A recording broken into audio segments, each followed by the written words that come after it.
দেখো বন্ধুরা, আজ চলে এসেছি ছাদ বাগানে আর একটা ভিডিও নিয়ে। এখানে আমি তুলবো কিছু সবজি, আজ হারভেস্ট করে নেব। তার মধ্যে প্রথমেই চলে আসছি পালং শাকে। পালং শাকগুলো বেশ বড় হয়ে গেছে, তাই আর রাখবো না, এগুলোকে তুলে নেব। দেখো আজ কতটা পালং শাক আমি হারভেস্ট করতে পারি।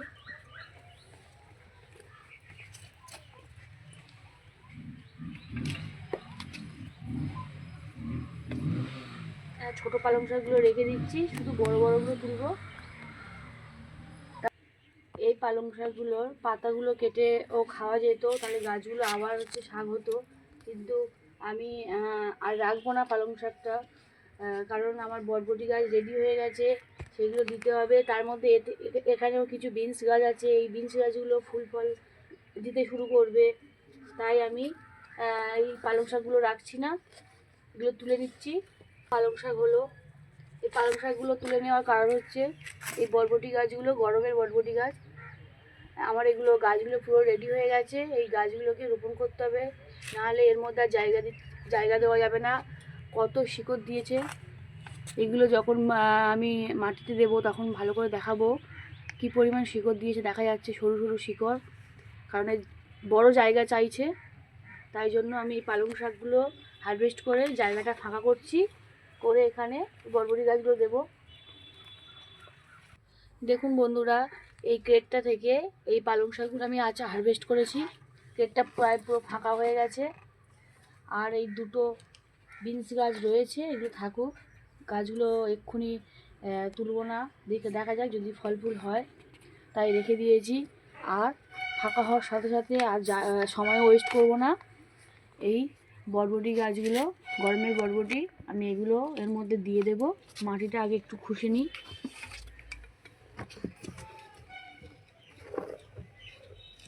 একটা নিড়ানি দিয়ে মাটিটাকে আলগা করে নেব সুন্দর করে।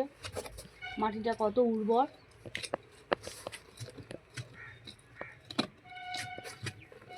এই মাটিটা আমার জৈব সার দিয়ে রেডি করা ছিল। মাটিটাকে সুন্দর করে খুশে নেওয়ার পরে একটু বেঁধে দিচ্ছি মাটি টেনে টেনে।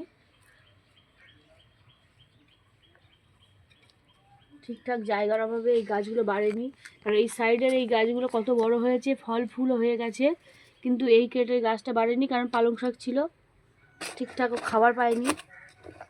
এখন ওর খাবার দেওয়ার জন্য মাটি দিয়ে সুন্দর করে গোড়াটাকে বেঁধে দিচ্ছি।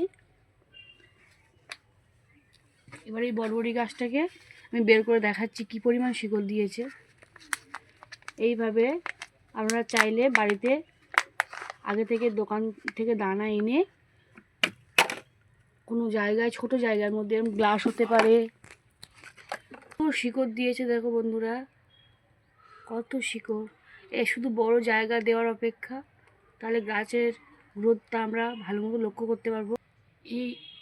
এই গাছটা মাটিতে দেওয়ার কয়েকদিন পর থেকেই আমি দেখতে পাবো এই গ্রোথটা কেমন হয়েছে, আমি দেখাবো পরের ভিডিওতে।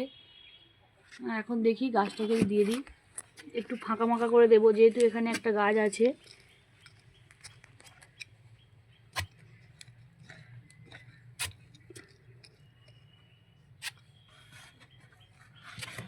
সুন্দর করে গোড়াটাকে ঢেকে দিচ্ছি।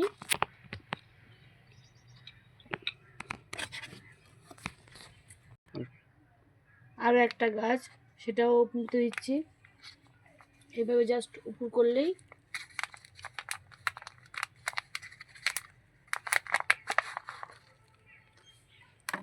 অসম্ভব শিকড় দিয়েছে, কত সুন্দর হয়েছে। দেখো কত সুন্দর লাগছে। বাড়িতে এইভাবে ট্রাই করা যায়।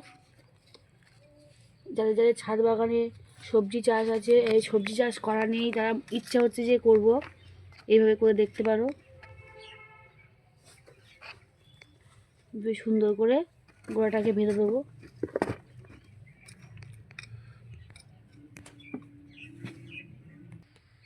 আর একটা গাছ খুলেছি, কি পরিমাণ শিকড়, শিকড়ের জাল হয়ে গেছে, এটাও দিয়ে দিচ্ছি। এই গাছটা বাড়ার সাথে সাথে আমি এর ওপরে আরেকটু জৈব সারযুক্ত মাটি আমি দিয়ে দেব।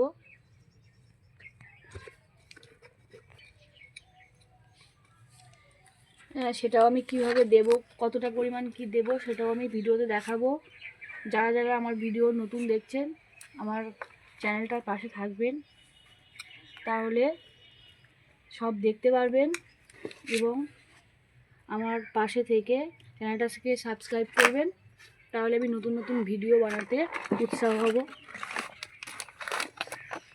আর এই গ্লাসগুলো ফেলবো না, গ্লাসগুলোকে রেখে দিচ্ছি, আবার পরের মধ্যে বীজ দেওয়া যাবে।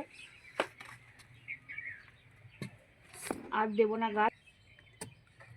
আমি কিভাবে বরবটির চারাগুলোকে রেডি করেছিলাম এর আগের ভিডিওতে দেওয়া আছে, যারা যারা দেখেননি অবশ্যই দেখে নেবেন, তাহলে বুঝতে পারবেন কিভাবে বরবটির চারা রেডি করতে হয়।